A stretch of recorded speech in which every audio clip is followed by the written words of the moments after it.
the oil prices, further action to reduce pressure on oil.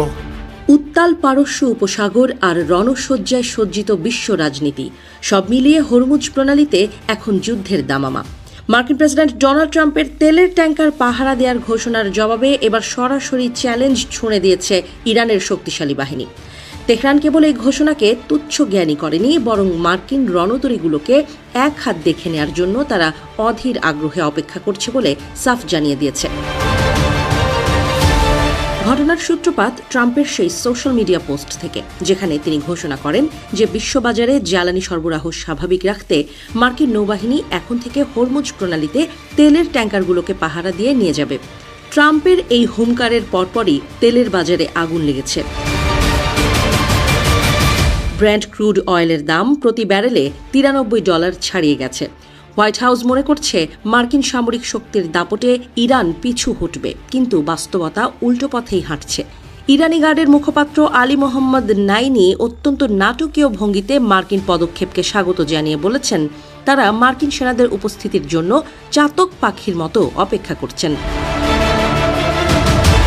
তবে এই স্বাগতম জানানোর আড়ালে লুকিয়ে আছে চরম হুঁশিয়ারি। নাইনি স্পষ্ট করে দিয়েছেন, মার্কিনিরা যদি মনে করে তারা নির্বিঘ্নে এই পথ দিয়ে যাতায়াত করবে, তবে তারা ভুল স্বর্গে বাস করছে।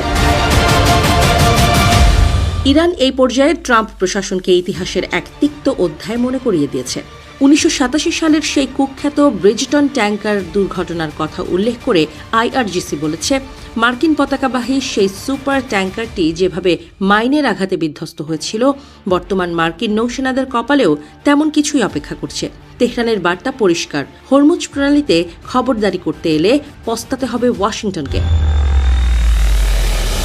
এদিকে কেবল কথার লড়াইয়ে থেমে নেই ইরান, সমুদ্রের বুকেও তারা নিজেদের শক্তি প্রদর্শন শুরু করেছে।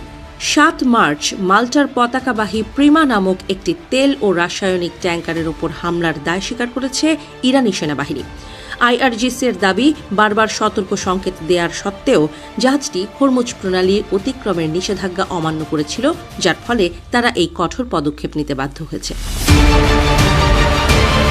28 ফেব্রুয়ারি থেকে শুরু হওয়া এই অলিখিত যুদ্ধে পরিস্থিতি এখন খাদের কিনারে দাঁড়িয়ে। গত কয়েক দিনের ব্যবধানে অন্তত 9টি বিশাল আকার জাহাজ হামলার শিকার হয়েছে, ফলে বিশ্ব অর্থনীতি এক গভীর সংকটের মুখে ঠেলে দিয়েছে। ট্রাম্প অবশ্য দাবি করছেন, তার নেয়া এই কঠোর অবস্থান এবং বীমা ব্যবস্থার কারণে পরিস্থিতির উন্নতি হবে, কিন্তু যুদ্ধের ময়দান ভিন্ন কথা বলছে। মার্কিন প্রেসিডেন্ট আশ্বাস দিয়েছেন, যুদ্ধ শেষ হলে তেলের দাম এক ধাক্কায় অনেকটা কমে যাবে, কিন্তু যুদ্ধের সমাপ্তি কোথায় তা নিয়ে খোদ পেন্টাগনই এখন দ্বিধাদ্বন্দ্বে।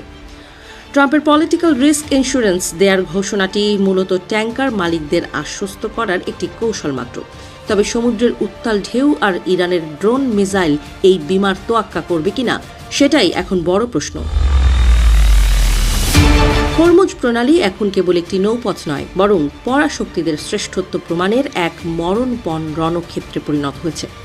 একদিকে ট্রাম্পের শ্রেষ্ঠত্ব বজায় রাখার লড়াই, আর অন্যদিকে নিজেদের আঙিনায় কোনো দখলদারকে বরদাস্ত না করার ইরানি জেদ।